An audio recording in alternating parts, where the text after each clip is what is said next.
Jadi tidak parsial ya Pak, tapi semua ya. Nah di antara contohnya misalnya sunat berjenggot bagi laki-laki ya Pak. Nah ini kan sunnah Nabi. Nabi ingin kita berbeda dengan orang-orang Yahudi, khaliful Yahud ya. Berbedalah dengan orang Yahudi ya. Menjalankan jenggot, rapikan kumis. Nah jadi jenggot itu bagian dari sunnah Nabi Sallallahu Alaihi Wasallam. Maka kalau seandainya kita tidak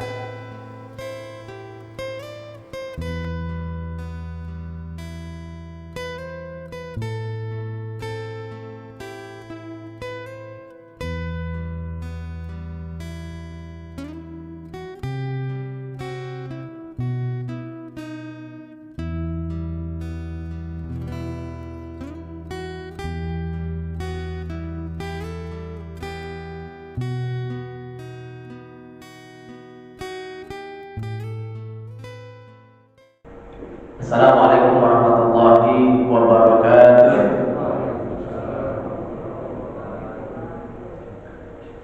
Alhamdulillahi rabbil alamin. Wassalatu wassalamu ala asyrafil anbiya'i wal mursalin wa ala alihi wa ashabihi ajma'in. Asyhadu an la ilaha illallah wahdahu la syarika lah. Syahadatan tunajji qailaha minan nar. Asyhadu anna Muhammadan abduhu wa rasuluh sallallahu alaihi wasallam la nabiyya ba'da. Puja dan puji kita persembahkan kepada Allah Subhanahu wa taala, Zat yang mencipta, yang menjaga dan yang mematikan. Semoga kita istiqomah bersyukur, berzikir dan beribadah dengan baik kepadanya sampai akhir hayat kita. La haula wa la quwwata illa billah. Salawat dan salam kita sampaikan kepada junjungan Nabi besar Muhammad sallallahu alaihi wasallam. Bapak Ibu yang dimuliakan Allah, sambil i'tikaf dan berzikir, mari kita ikuti kajian pagi ini dengan ikhlas dan sepenuh hati supaya menambah ilmu dan inspirasi kita untuk jadi lebih baik lagi. Judulnya Laisa minna, tidak termasuk umatku, atau tidak termasuk golongan kami. Judul ini merupakan ancaman tegas dan keras dari Rasulullah SAW kepada kaum muslimin yang melakukan beberapa hal yang tidak disukai oleh Allah dan Rasulnya. Tema ini kita sampaikan untuk merawat dan menjaga kefitrahan kita, atau untuk mendawamkan etos Ramadan yang beberapa waktu lalu sudah kita perjuangkan. Laisa minna, bukan bagian dari golongan kami atau tidak termasuk umatku, menunjukkan kalimat celaan. Jadi baginda Nabi Shallallahu Alaihi Wasallam ingin kita umatnya lurus lahir batin, lurus dunia akhirat. Jadi sami'na wa ata'na-nya itu untuk semua urusan kafah.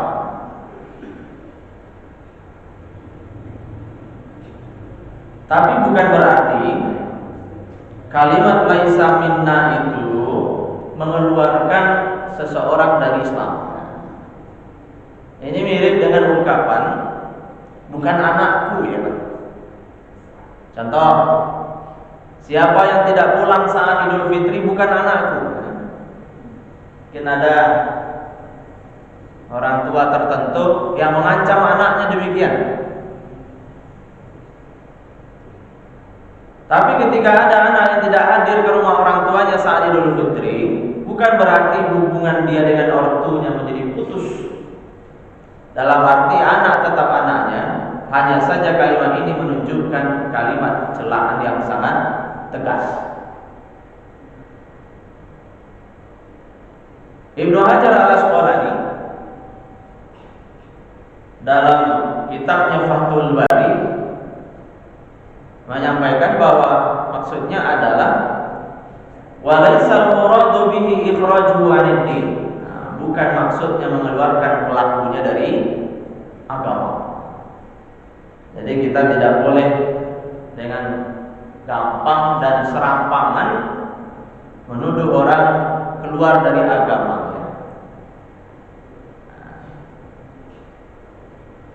Tapi kata beliau, di antara makna laisa minna ini bukan pengikut sunnahku. Yang kedua, tidak sempurna agamanya. Nah, siapa saja yang diancam dengan ungkapan kalimat laisa minna atau laisa minni tersebut,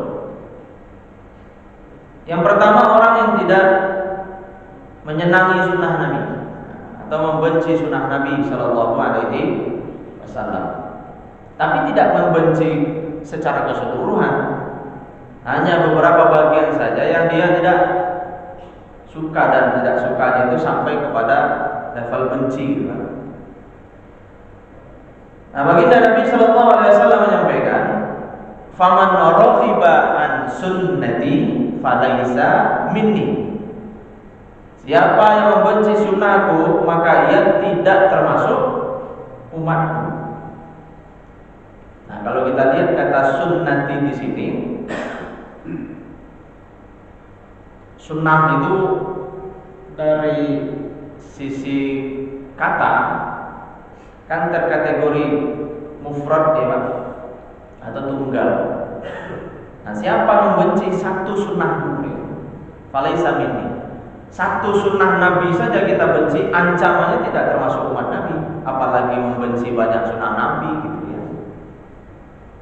Itu artinya apa? Bahwa sami'na wa ta'na, amanna wa saddaqna itu untuk semua syariat Islam ya. Jadi tidak parsial ya Pak, tapi semua ya. Nah, di antara contohnya misalnya sunnah berjenggot bagi laki-laki ya Pak. Nah, ini kan sunnah Nabi. Nabi ingin kita berbeda dengan orang-orang Yahudi, khaliful Yahud ya.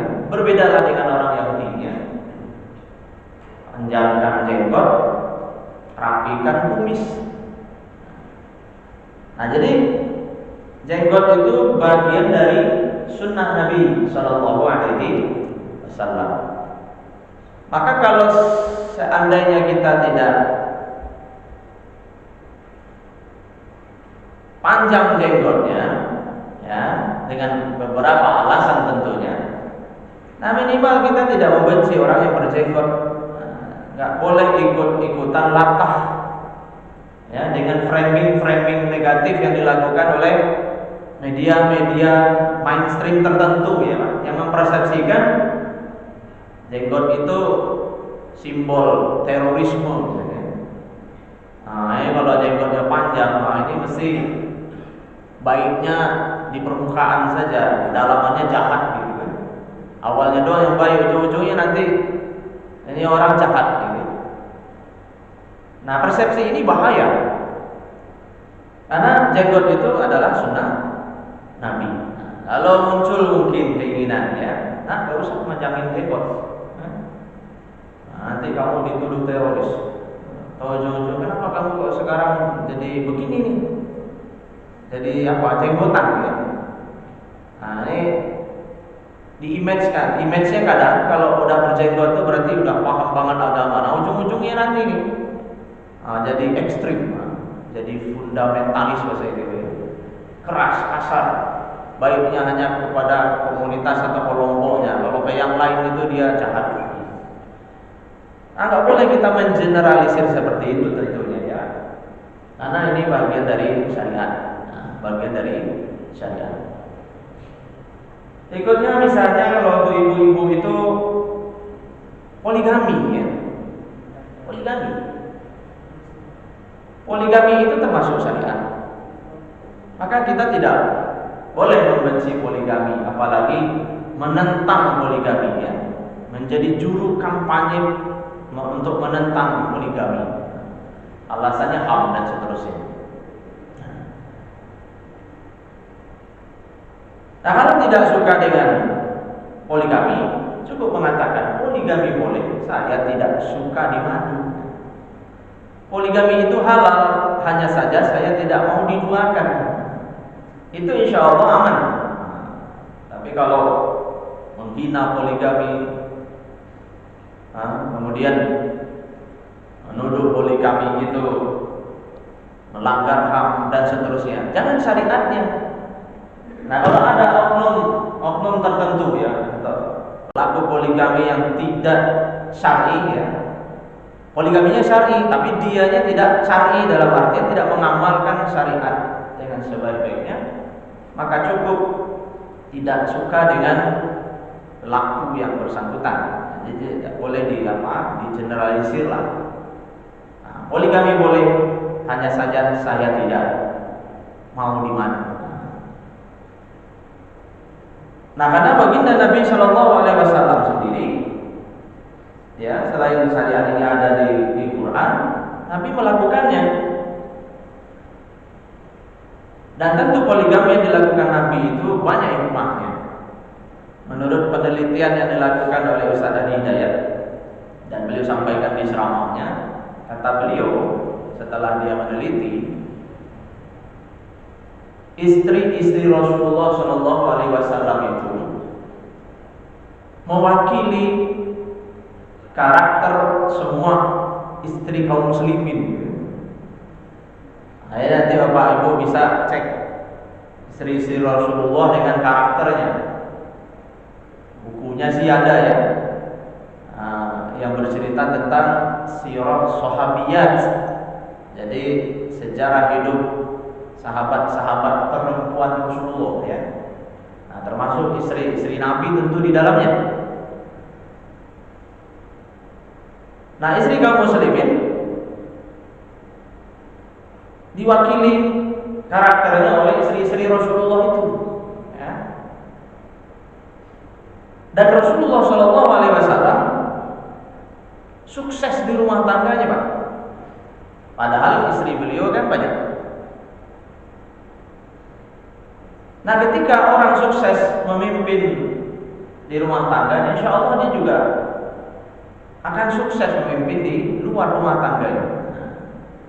Tapi kalau di rumah tangga sendiri gagal, bagaimana dia akan memimpin di luar rumah tangganya dengan banyak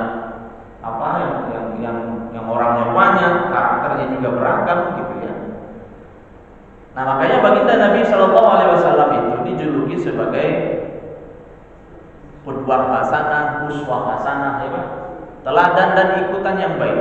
Ya, qudwah itu pemimpin ya. Dia terdepan dalam setiap perang, ya. Terbaik dalam setiap urusan hidupnya ya. Nah, qudwah hasanah dan uswah hasanah. Jadi Nabi kita itu terdepan dalam setiap perang. Jadi terbaiknya bukan hanya dalam urusan tertentu, parsial ya, tapi terbaik itu dalam setiap perang. Jadi apapun peran Nabi, dia menjadi yang terbaik gitu ya. Dia menjadi teladan dalam kebaikan. Ya. Nah, di rumah tangga, di masyarakat, ya, di masjid, kemudian di medan perang, pokoknya di semua tempat dan di setiap peran yang diperankan oleh Rasulullah Shallallahu Alaihi Wasallam. Nah, kita ini Bapak Ibu, kadang mimpin seorang istri aja susah, apalagi mimpin banyak istri dan masyarakat, kira-kira gitu ya.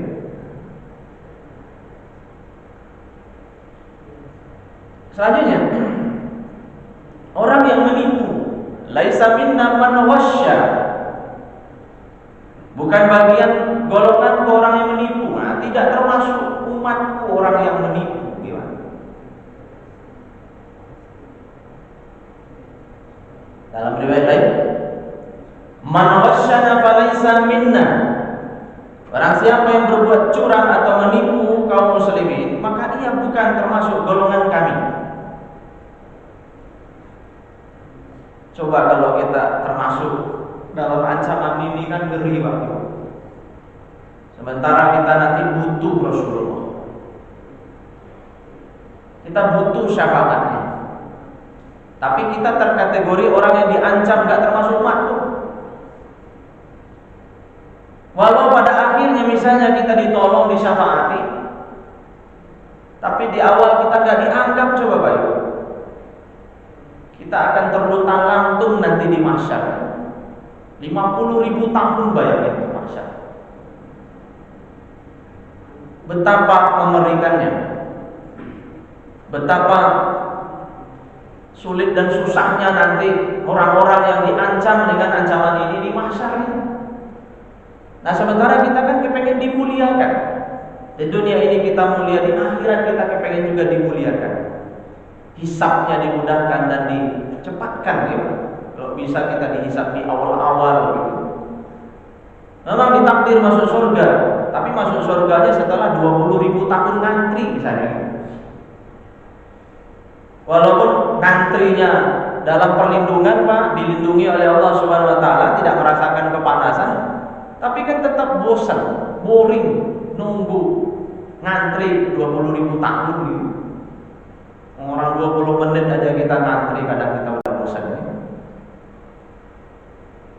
Kawan kita udah lewat, kita ngantri 20 menit. Apalagi kalau bermasalah Pak. Saya pernah juga mengalami di bandara, pulang dari Kuala Lumpur ya. Kawan-kawan udah lewat semua, saya ditahan di bandara karena tertendus membawa sesuatu. Tasnya digeledah, dibongkar kayak pesakitan gitu ya. Saya khawatir juga, jangan-jangan ada nyelipin sesuatu gitu. Nah, ternyata anjing pelacaknya mencium aroma kopi Pak. Nah, ini anjing lagi flu kali ya. Lagi flu, kopi dikirain narkoba gitu. Wah, saya ngeri juga, takut ditahan. Atau yang saya khawatirkan banget itu kita nggak melakukan apa-apa, tahu-taunya ada oknum tertentu ya, yang ingin selamat dan seterusnya nyelipin di kita, ini bisa juga. Wah, takut juga. Yang lain udah lolos, ini ditahan ya. Itu aja kita sudah takut, apalagi udah ditandain ya Pak. Nah, ini bukan golongan kami ya. Ini bukan golongan kami, ini bukan golongan kami ya. Maka jujur itu mujur ya Pak. Harus kita ingatkan terus ke diri kita dan anak-anak kita. Jujur itu mujur. Jangan pernah curang sekecil apapun. Ambillah yang menjadi hak kita saja. Jangan ambil yang bukan hak kita. Nabi mengajarkan sebutir kurma saja tidak diizinkan dimakan oleh Al-Hasan ya. Sebutir kurma ya Pak. Di negeri kurma. Dan kurma itu ada di rumah Rasulullah SAW ya. Cuma sebutir yang dimakan. Didekati oleh Nabi, dikeluarkan kembali dari mulutnya. Ama alimta anna ala Muhammadin la ya'kulu shadaqah. Keluarga Muhammad tidak boleh makan harta yang bukan haknya. Gak boleh dimakan karena itu bukan hak kita. Dilarang sama Nabi, gak boleh. Walaupun hanya sebutir kurma, dikeluarin lagi Pak. Padahal udah dikunyah, dikeluarin lagi dari mulut. Saking Nabi tidak mengizinkan yang haram masuk ke tubuh cucunya. Nah, karena memang sebagaimana kata para ulama, yang antaranya Sayyid Ibnu Qayyim Al-Jauzi menyebutkan, yang haram itu akan menjadi racun bagi diri kita. Jadi makan yang haram itu ibarat makan racun. Kalau kita nggak mati karena racun itu Pak, tapi merusak. Fisiknya nggak rusak kok, jiwanya yang rusak. Makanya pemakan harta haram itu sakit jiwa, Pak. Sakit jiwa. Tadinya semangat, sekarang nggak semangat. Tadinya senang ke masjid, sekarang nggak senang ke masjid. Tadinya penikmat taat sekarang jadi gak penikmat taat. Tadinya ringan untuk tahajud, sekarang berat untuk tahajud. Nah, itu kan sakit jiwa tuh. Padahal dia sehat. Nah, kalau dalam bahasa doa kita itu kan wa'afini, wa'fu anni, di antara dua sujud itu. Afini itu kan diterjemahin dan sehatkanlah aku ya. Tapi di situ lafaz yang dipakai kan bukan lafaz sihah ya Pak. Ya, tapi afiyah. Afiyah. Sehat wal afiyat. Di antara makna afiyat itu berfungsinya nikmat secara baik. Jadi sehat wal afiyat, kita sehat nih Pak, tangannya sehat. Tapi afiat itu maksudnya tangan ini senang melakukan yang baik-baik. Mata ini sehat, tapi mata ini juga harus senang melakukan dan melihat yang baik-baik. Nah, kalau mata ini betah berlama-lama baca Quran, lisan ini betah berlama-lama berzikir kepada Allah, itu afiat. Tapi kalau enggak senang baca Quran ya, diajak berzikir dia maunya ngucapin yang lain ya.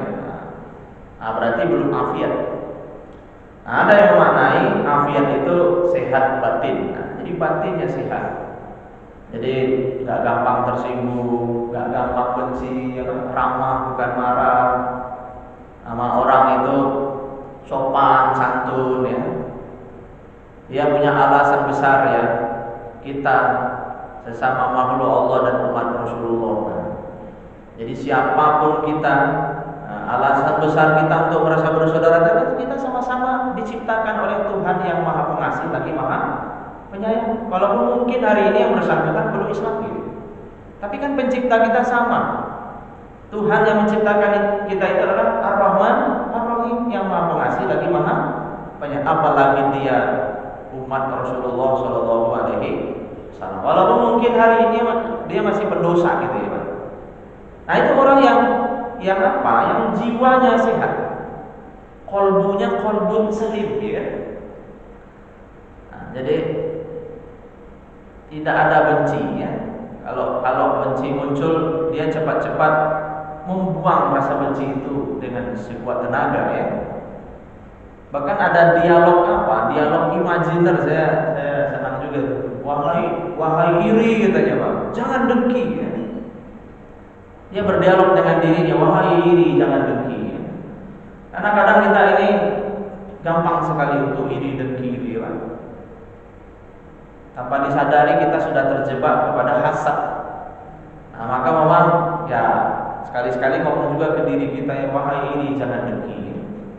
Ya, karena semua orang hadir ke bumi ini dengan takdirnya ya. Nah, rezeki nggak bakal ketukar dan seterusnya. Nah, di antara asbabul wurud ya, riwayat ini itu berkaitan dengan Rasulullah SAW yang bertransaksi dengan pedagang kurma, Pak. Nah, ternyata pedagang kurma ini naruhin yang KW1-nya di atas saja tuh.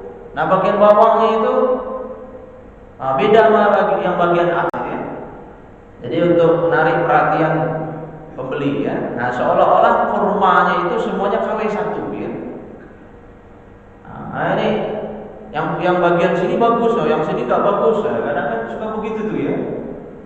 Nah, nanti ketika ada petugas yang ngecek, kalau ada proyek nih, yang ditunjukin yang bagus ini ya. Padahal aslinya yang nggak bagus lebih banyak. Ini penipu yang begini. Diancam tidak termasuk umat Nabi Muhammad SAW. Banyak sekali kejadian ini. Termasuk di daerah-daerah ya. Dulu ketika saya masih sekolah itu ada stadion yang baru selesai dibangun, terus dipakai untuk kegiatan 17 Agustusan kalau nggak salah tuh, itu rubuh Pak stadionnya. Nah, akhirnya beredar informasi yang sampai kepada kita juga setelah dicek, itu bahasa yang muncul ini bahasa ya Pak, Allah malam nih. Itu banyakan pasirnya daripada semennya gitu maksudnya. Itu pas diginiin itu kok nggak ngerekat gitu. Oh, ini kan penipu ini ya Pak. Padahal itu akan dipakai untuk orang banyak coba ya itu. Apa nggak kepikir sama yang bikin ya, sama yang menikmati duitnya itu bisa membunuh orang gitu. Nah, menyebabkan orang mati itu kan sama aja membunuh orang secara terencana ya. Harusnya bagaimana? Jujur. Kenapa sih kok harus ngambil yang begitu-begitu ya, Pak? Nah, yang menyedihkan lagi itu, nauzubillah ya, saya lihat juga di video itu kalau nggak salah jalan menuju Colosseum Roma itu yang dibangun 2000-an tahun yang lalu itu masih bagus, batunya masih tertata dengan baik dan kokoh gitu. Nah, di sampingnya itu ada video jalan yang dibangun di negeri kita baru setahunan yang lalu katanya udah hancur. Itu dibangun, yang satunya dibangun 2000-an tahun yang lalu kan sebelum Masehi gitu ya. Tapi masih bagus gitu, masih kokoh, masih dilewati wisatawan hari ini gitu. Nah, di negeri ini kadang baru kemarin dibangun udah hancur.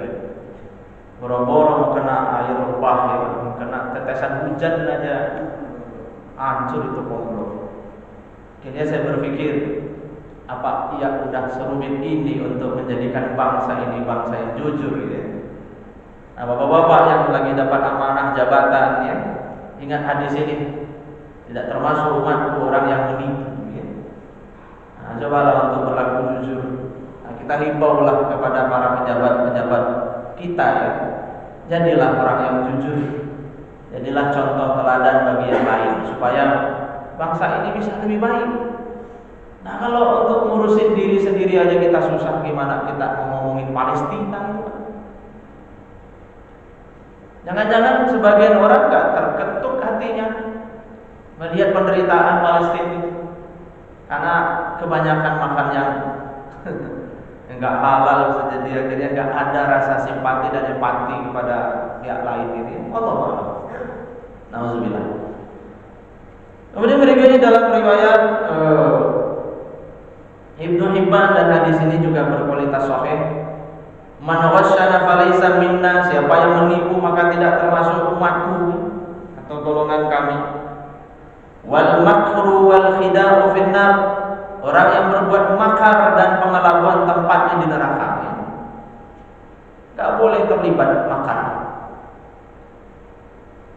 Makar itu di antara cirinya melakukan agitasi, penghasutan kepada masyarakat supaya melawan pemerintah ya.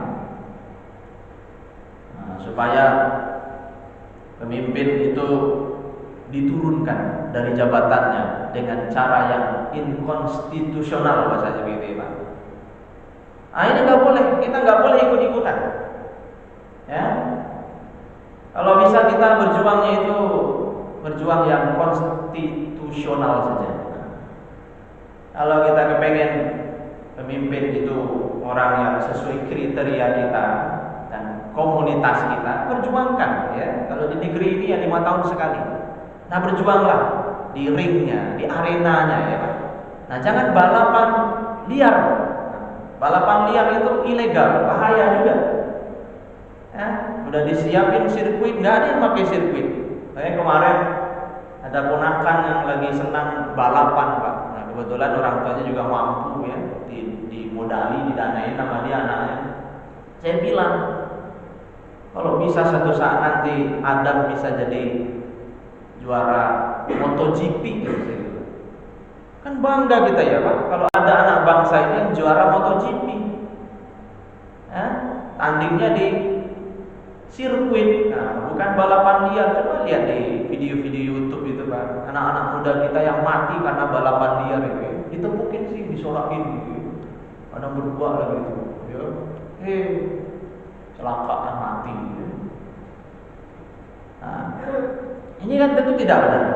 Nah, kaitannya dengan kehidupan kita berbangsa dan bernegara. Jadilah muslim yang baik, Pak. Kalau ada yang sudah ditakdirkan oleh Allah untuk jadi pemimpin, mari kita dukung. Seminimal-minimal bentuk dukungan kita itu kita doain. Kalau ada yang kurang baik pada pemimpin kita itu, coba doain setiap habis sholat. Siapa tahu dari lisan kita doa baik itu didengar. Akhirnya berubah yang bersangkutan, coba. berubah dia. Nah, bukan malah terlibat dalam tindakan-tindakan yang nggak benar dia, yang hanya membuat bangsa ini semakin lemah dan terpuruk. Orang bersatu aja kita lemah, apalagi berpecah belah. Coba Pak, Ibu, kita bersatu aja kita lemah, apalagi kita berpecah belah. Nah, kemudian berikutnya wal khidah. Khidah itu tipu-tipu lah, pengelabuan. Memang untuk bebas 100% dari yang begini itu mah susah juga mungkin kali ya Pak. Tapi harus ada usaha ikhtiar Pak, untuk tidak ikut dalam apa namanya ini, tipu-tipu ini ya. Tipu-tipu ini. Nah. Kemudian berikutnya tidak menghormati yang lebih tua. Laisa minna man lam yarham shaghirana wa yuqir kabirana. Bukan termasuk golongan kami orang yang tidak menyayangi anak kecil kami dan tidak menghormati orang tua atau orang dewasa kami. Tidak menyayangi yang kecil dan tidak menghormati yang tua. Riwayat ini diawali dengan man lam yarham shaghirana, tidak menyayangi anak kecil kami. Karena orang dewasa itu harus memberi contoh ya Pak. Senior harus memberi contoh kepada junior. Nah, kira-kira begitu ya. Nah, jangan seperti iblis. Iblis itu kepengen dihormati, dimuliakan, disanjung-sanjung. Dia tidak mau menyayangi Adam sebagai juniornya. Ya. Nah, makanya di dalam riwayat ini coba Nabi menyampaikan menyayangi yang kecil dulu. Itu artinya apa? Orang senior-senior itu harus menurunkan egonya. Ya. Nah, kalau ada anak muda, ada anak kecil ya. Coba sayangin ya. Dan Nabi mencontohkan kalau dalam sebuah perjalanan coba jalan nih ya. Lihat anak-anak kecil lagi main, nah itu disamperin sama Nabi. Lalu Nabi mendahuluinya dengan salam. Assalamualaikum warahmatullahi wabarakatuh. Ya Nabi yang mengucapkan salam. Nabi nyamperin mereka. Ya. Bahkan Nabi kadang ikut nimbrung ngomong tentang apa yang sedang mereka lakukan. Ada anak-anak sedang main burung, ya disamperin sama Nabi. Terus ditanya sama Nabi burungnya. Artinya Nabi kita itu apa ya Pak? Nabi kita itu orangnya akrab ya. Nabi kita itu orangnya supel ya.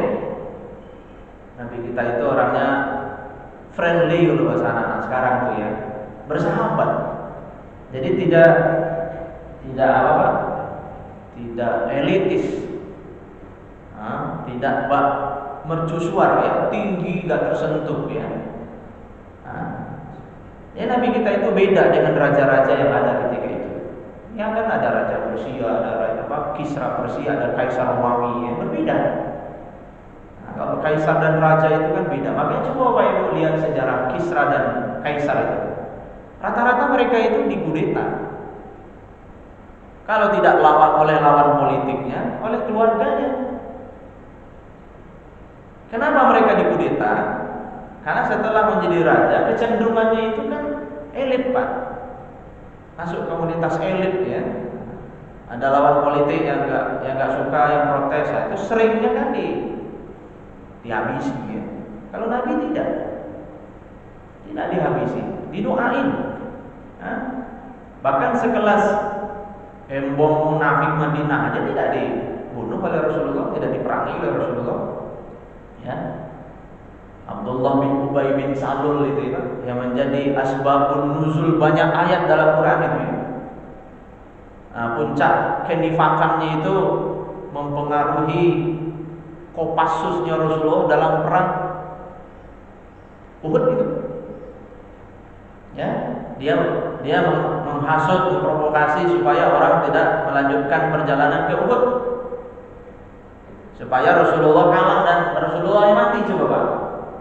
Tapi apakah setelah kejadian itu Abdullah bin Ubay bin Salul dieksekusi oleh Rasulullah? Tidak. Karena Nabi tidak kepengen dituduh dan dicatat oleh sejarah sebagai orang yang membunuh sahabatnya sendiri. Nah inilah kehebatan Rasulullah SAW dalam memimpin itu Pak.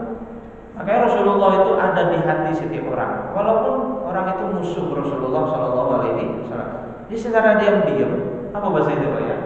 Mengagumi dalam diam. Di permukaan benci ya, tapi diam-diam mengagumi Rasulullah. Nah itulah yang pada akhirnya membawa Abu Sufyan masuk Islam itu. Walaupun Abu Sufyan itu berkoalisi dengan Abu Jahal, Abu Lahab untuk membunuh Rasulullah, tapi diam-diam mengagumi Rasulullah. Nah itu akhirnya menjadi titik awal dia mendapatkan hidayah. Nah kemudian berikutnya, tidak menghormati orang tua atau orang dewasa kami ya. Nabi kita itu sangat memuliakan syekhnya, lansia ya. Itu juga diantara yang menyebabkan ayahanda Abu Bakar yang sudah berumur berapa? Umur kalau nggak salah udah 70-an tahun ketika itu masuk Islam itu. Dia terkesan dengan akhlak Rasulullah ya Pak. Karena ketika itu saat Abu Bakar bercerita dia akan membawa ayahnya menemui Rasulullah, Rasulullah mendahului Pak. Biarkan aku yang menemui ayahmu wahai Abu Bakar. Akhirnya Rasulullah yang datangin ayahnya Abu Bakar. Kaget itu ayahnya Abu Bakar. Baginda Nabi datang, harusnya kan dia yang datang tuh Pak. Namanya orang biasa gitu kira. Nah itulah yang pada akhirnya menghantarkan keislaman ayah Abu Bakar itu. Melihat orang mulia memuliakannya gitu. Ini kan keren, luar biasa ya Pak. Bahwa ternyata memang silaturahim yang dilakukan oleh Rasulullah itu dampaknya dahsyat. Dampaknya dahsyatnya.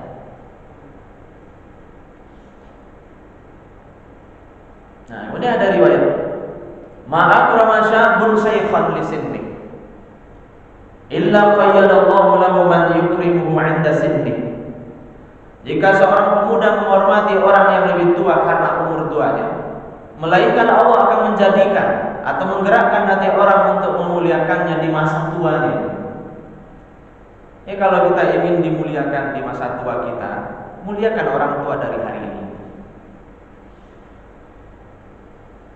Kalau ada orang yang Bapak lihat, Bapak Ibu perhatikan, apalagi mungkin dia curhat, kenapa ya anak-anak saya begini semua ya, gak ada yang telepon, gak ada yang peduli, boro-boro mau mudik pulang kampung, beda sama kamu, beda sama keluargamu. Nah, jangan-jangan dulu ketika muda dia juga begitu. Dia abai dengan orang tuanya, dia sibuk dengan dirinya, akhirnya di masa tua ini dia juga mengalami hal yang sama. Maka Islam mengajarkan kalau kita ingin dimuliakan di masa tua kita, muliakan orang tua di masa kita masih muda ini. Nah, mumpung belum terlambat, kalau ada yang mungkin keliru selama ini, bertaubat kepada Allah. Minta maaf kepada orang tua kita yang masih hidup ya Pak. Kemudian kepada tetua lain ya Pak. Tetua lain ini kan bukan hanya kepada ayah ibu biologis kita ya Pak, tapi kepada tetua yang lainnya. Perlakukan mereka dengan baik ya, supaya di saat kita nanti ada di usia mereka, kita juga diperlakukan dengan baik. Ya ada yang menyebut dengan law of attraction ya. Kalau kita baik, yang lain orang juga akan baik kepada kita. Ada juga yang mengistilahkan dengan dengan mestakung gitu. Semesta mendukung. Jadi kalau kita ikhlas baik itu, maka alam ini akan baik kepada kita ya. Lalu bapak saya pernah ngajarin begini ya. Jadi ada orang, ini cerita bapak saya ya, dan orang ini masih ada hubungan keluarga dengan kami. Dia itu sering banget ketemu sama binatang-binatang berbisa itu Pak. Ketemu ular, ketemu kelapang di perjalanan, karena kan di sana itu kan hutan dan ladang ya. Kerjanya itu di sawah, di ladang gitu ya. Ketemu ular, ketemu beruang, ketemu ini, ketemu itu gitu ya. Terus kata bapak saya, yang bersangkutan begitu bisa jadi karena dia suka membunuh binatang-binatang itu gitu. Ketemu ular dibunuh ya. Ketemu ini dibunuh. Akhirnya tidak menutup kemungkinan itu semua nanti berpengaruh gitu kata bapak saya. orang nggak ketemu kok dia ketemu ya. Saya alhamdulillah katanya jarang sekali ketemu begitu kata bapak ya. Kata bapak. Maka kalau kita baik termasuk kepada binatang katanya, maka binatang itu juga akan baik kepada kita gitu ya. Maka perlakukan yang lain dengan baiknya. Jangan zolim, jangan di hati itu kalau ketemu baru sekedar melihat ingin dibunuh gitu kan.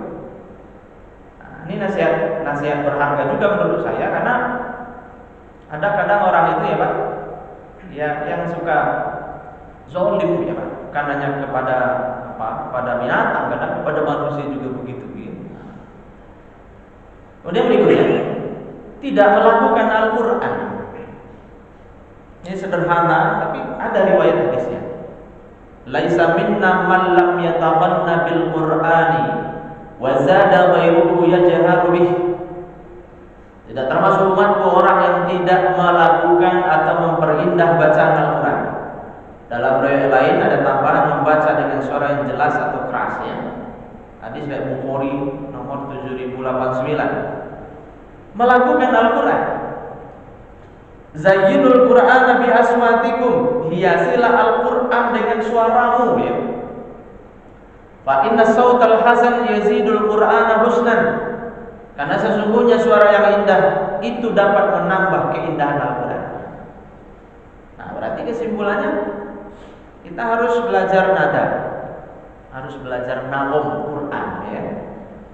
Memang tidak ada standar resminya Bapak Ibu ya. Tidak ada standar resminya nagom Quran itu ya. Bahkan MTQ itu nada-nadanya juga berkembang ya. Nada dulu sama hari ini itu udah beda ya. Beda modelnya lah ya. Kalau kita masih membawakan lagu-lagu dulu, nah itu udah dipastikan gak bakal bisa juara. Tapi paling tidak Bapak Ibu ya, cari satu imam, satu qori yang kita kagumi, ATM ya, amati dia, tiru. Nah, kalau mau dimodifikasi silakan, amati, tiru, modifikasi. Nah, supaya kita juga punya nada dalam baca Quran ya. Nah, kamu contoh nada siapa gitu ya. Nah, misalnya Suraim ya. Bismillahirrahmanirrahim. Alhamdulillahirabbil alamin. Nah, dengerin nanti dicontoh. Nah, kalau saya paling senang itu yang Misyari Rasid. Nada Nahawan ya. Bismillahirrahmanirrahim. Alhamdulillahirabbil alamin. Ar-Rahmanir-Rahim. Maliki yaumiddin, dan seterusnya. Jadi dicontoh, diikuti. Saya juga nyontoh, Ibu berkali-kali nyontoh, pelan-pelan bisa gitu. Akhirnya ketika baca Quran, ketika imamin, jadinya nadanya begitu. Oh, saya kan bukan qori, gak bakal bisa. Itu standar kok. Gak ada tangga nadanya. Ibarat orang bermusik gitu kan, memang benar-benar harus sesuai itu ya. Itu enggak, bebas. Yang penting nada intinya kita paham, variasinya nanti kita terserah. Nah, anak-anak kita juga harus ditanyakan begitu Pak. Ngaji yang bagus deh, tapi kasih solusi, jangan hanya ngomong bagus. Nah, ini deh bagus nih. Nadanya ini bagus nih. Nah, kasih dia contoh Bapak Ibu ya. Kasih dia contoh, cariin yang bagus. Ya, kita sekeluarga nyontoh nada ini ya. Nah, nanti sebulan lagi kita cek satu-satu, udah pada bisa apa belum? Nah, gitu. Nah, jangan sampai kita ngajinya versi masing-masing ya. Nah, ini nadanya nada Iqra, ini nadanya nada Umi. Nah, ujung-ujungnya selamanya jadi begitu-begitu aja gitu ya, gak ada perkembangan. Nah, sementara ini perintah. Zayyinul Qur'ana bi aswatikum. Hiasilah Al-Quran dengan suara. Nah, berikutnya tidak mau menikah. Ini yang membujang, yang niat akan sendiri selamanya. Nabi kita menegaskan anak usalli wa anam. aku sholat, aku tidur. Wa asum wa uftir, aku puasa, aku juga berbuka. Wa atazawwajun nisa, aku juga menikahi wanita. Faman raghiba an sunnati falaysa minni, siapa yang tidak suka dengan sunnahku maka ia tidak termasuk umatku. Nah, di sini terjemahannya tidak mengikuti jalanku, berarti dia belok. Nah, zaman modern ini ternyata ada juga orang yang nazar tapi menyiksa diri, Bang. Saya pernah diceritain nama seseorang soleh, dia orang soleh. Pak, tolong katanya, saya pernah nazar tapi sebenarnya nazarnya nazar berat, gitu. Nggak tidur setahun, terus puasa setahun, gitu. Itu kan nyiksa diri. Akhirnya saya jalanin tuh, Pak, puasa saya kuat, tapi nggak tidur itu benar-benar saya nggak kuat. Itu kayak zombie ujung-ujungnya, Pak, ya. Hidup tapi kayak nggak hidup gitu ya. Jadi rusak tentu organ dan kesehatannya. Itu katanya benar-benar nggak kuat. Kalau nggak salah tuh dia kuatnya cuma sebulan, ya. Kuatnya nggak sebulan, coba bayangin, nahan kantuk sebulan kayak gimana sih? Tapi akhirnya saya memang nggak sanggup. Akhirnya ya sumpah itu, nazar itu akhirnya nggak bisa dipenuhi. Akhirnya bayar kafarat, ya. Maka jangan nyiksa diri juga orang, ya, Pak. Nggak tidur coba bayangin. Sementara Nabi sendiri coba, Nabi, wa anamu wa usolli wa anam, aku tidur, aku sholat, aku juga tidur. Karena sahabat Abu Darda itu malamnya sholat, siangnya puasa, gitu. Sepanjang malam coba ini, Pak. Sholat malam sepanjang malam. Nah, Nabi sendiri usolli wa anam, aku sholat, aku juga tidurnya. Nabi kita itu tidur. Jangan dikira Nabi kita itu tidak punya rasa kantuk, ya. Terus berikutnya, Bapak Ibu mungkin kemarin Ramadan nonton video tentang sholat di pesantren Al-Fatah Temburo ini. Satu malam satu Quran ini. Selesainya sahur, ya. Nah, itu imamnya itu kan diwawancara, ya, Pak. Saya kalau nggak salah simpan itu videonya. Gimana caranya supaya bisa kuat berdiri lama itu, tanpa ngantuk gitu. Kita kirain karena dia hafal Quran, cukup dengan berdoa gitu, ya, Pak. Ternyata ada ikhtiar bumi juga, bukan ikhtiar langit saja. Dia sebut untuk untuk kebugaran, katanya dia makan telur ayam kampung mentah, ya, kuningnya itu. Makan telur mentah, ya. Nah, jadi bugar. Untuk kantuk kata dia, minum kopi pahit, kopi tanpa gula itu. Nah, jadi berarti kan ikhtiar apa? Ikhtiar bumi kalau saya sebutnya, ya. Kalau doa itu kan ikhtiar langit, ya. Ya Allah, bantu aku agar bisa berdiri lama tahajud, nah, ya. Nah, ternyata ikhtiar bumi gitu. Bagi kopi juga gitu. Jadi bapak-bapak kalau mau ngajinya nggak panjang, ya bikin kopi pahit, sama sebelum ngaji makan kuning telur ayam. Habis itu bapak, saya mau bikin rekor, ya, sekali duduk 2 jus. Habis itu bikin rekor, Pak, sekali duduk 2 jus, ya. Sekali duduk 2 jus. Aduh, udah goyang-goyang kali, ya, Pak. Tapi nggak apa-apa, namanya juga bikin rekor, ya. Ya, ada tuh yang rekor push up, ya, coba aja lihat di Guinness ini, Pak, Book of Record itu. Mau bikin rekor push up coba. Ribuan, Pak, push up. Nanti dicek, ada itu aja, ya, ada IG-nya tuh, rekor-rekor dunia. Ada aja rekor yang dibikin, ya. Ada rekor push up.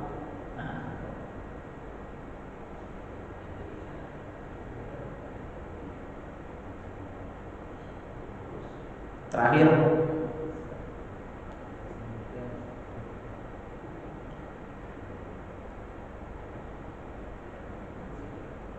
tidak menghormati ulama.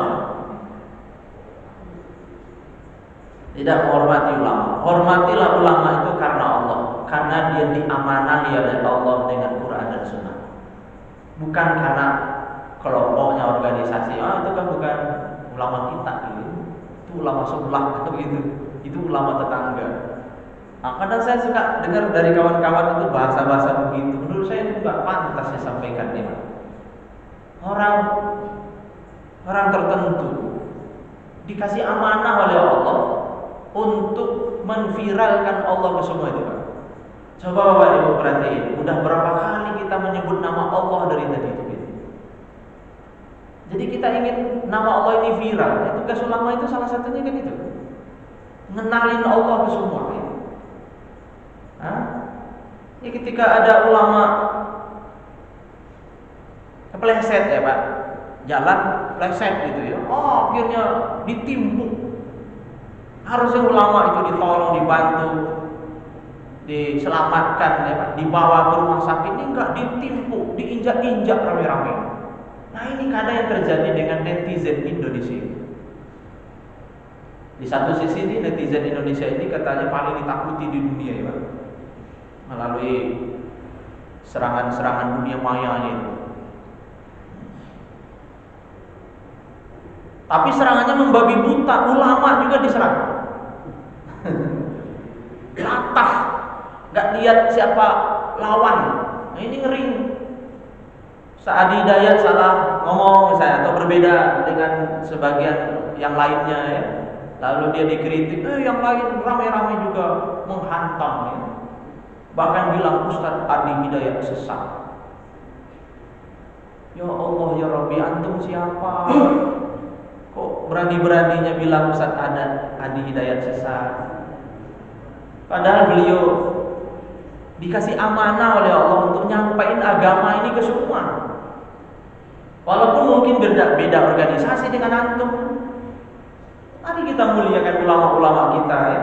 Nah, kalau sekarang yang kita lihat di media sosial yang paling banyak muncul misalnya Adi Hidayat, Gus Baha. Walaupun mungkin mereka berbeda organisasi, lihatlah mereka itu sebagai warasatul anbiya, pewaris para nabi, Pak. Kalau ulama sudah dihina, ulama sudah tidak dimuliakan, lalu dari siapa lagi kita akan mengenal ilmu agama ini? Kalau kita ikut memviralkan kelemahan dan kesalahan ulama-ulama ini. Tadinya orang nggak tahu, kita potong videonya, kita bagikan di media sosial supaya orang benci. Makanya yang mengerikan lagi itu tahzir dipublish. Ada ustaz tertentu mewarning ulama tertentu, dipublish di media sosial. Jangan ambil ilmu dari ustaz itu. Ya Allah ya Rabb, jangan ambil ilmu dari ustaz itu. Dia ahlu bid'ah. Terus yang ahlu sunnah yang mana? Dia jauh di sana. Gimana kita mau datang ke situ? Nah dampaknya apa? Nah, kalau ustaznya bukan ustaz kelompok dia, nggak mau lagi dia ngaji. Padahal dulu kawan kita. Sekarang nggak mau lagi ngaji, duduk sejenak bersama kita nggak mau, karena kita sudah dilabelin ustaz bid'ah. Ya Allah ya Rabb, apa iya ilmu menghantarkan kita kepada seperti itu? Harusnya semakin berilmu semakin beradab, semakin mulia akhlaknya. Kan iqra bismi rabbikal ladzi khalaq. Ini terjemahan ini ya Pak. Bacalah dengan menyebut nama Tuhanmu yang menciptakan. Bacalah sampai kamu mengenal penciptamu itu. Bacalah sampai kamu mengenal penciptamu. Pencipta kita itu yang bagaimana? Ar-Rahman, Ar-Rahim, yang Maha Pengasih lagi Maha Penyayang. Semakin kita banyak berilmu, semakin banyak ilmu kita, harusnya kita itu semakin pengasih, semakin penyayang. Nah, ini semakin banyak ilmu, semakin banyak musuhnya. Nah, kalau ada yang model-model begitu, menurut saya itu harus diluruskan kembali. Harusnya semakin berilmu, semakin tunduk seperti ilmu padi. Imam Syafi'i itu pernah bilang, kullu zidni ilma zidni fahma bijahli. Semakin aku berilmu, semakin aku paham sesuatu ini, maka aku semakin merasa bodoh. Jadi semakin merasa bodoh dengan bertambahnya ilmu, itulah ilmu. Nah, kalau semakin berilmu, semakin meninggi, semakin menganggap orang lain rendah, nauzubillah. Nah, khawatir itu dimanfaatkan setan untuk menghasut, ujung-ujungnya kita saling berpecah belah. Laisa min ummati man lam yujilla kabirana wa yarham saghirana wa ya'rif li 'alimina haqqan. Bukan termasuk umatku orang yang tidak menghormati yang tua, tidak menyayangi yang kecil, dan tidak mengenal hak ulama. Jadi enggak mengenal hak ulama, ya kan? Nah, jadi disamain aja sama dia dengan yang lain, ya. Nah, ujung-ujungnya ulama tidak lagi dapat tempat di hati umat. Gara-gara apa? Salah satunya postingan-postingan, potongan-potongan video, ya, yang mengungkap aib. Ya, namanya orang manusia yang mau pasti ada salahnya. Nah, tapi janganlah cari-cari kesalahan ulama itu, ya, dicari-cari, diintip-intip, ya Pak. Kalau bahasanya itu dikorek-korek. Wah, nemu nih 3,5 detik. Nah, dipotong yang 3,5 detik itu, disebar, ya. Ujung-ujungnya gara-gara 3,5 detik hancur, ya, marwah ulama tertentu, hingga akhirnya dia dibenci oleh umat, ya. Itu barangkali Bapak-bapak, Ibu-ibu, beberapa hal yang bisa kita sampaikan hari ini. Mudah-mudahan ada manfaatnya untuk kita semua. Fa'tabiru ya bil absar. Subhanakallahumma wa bihamdika asyhadu an la ilaha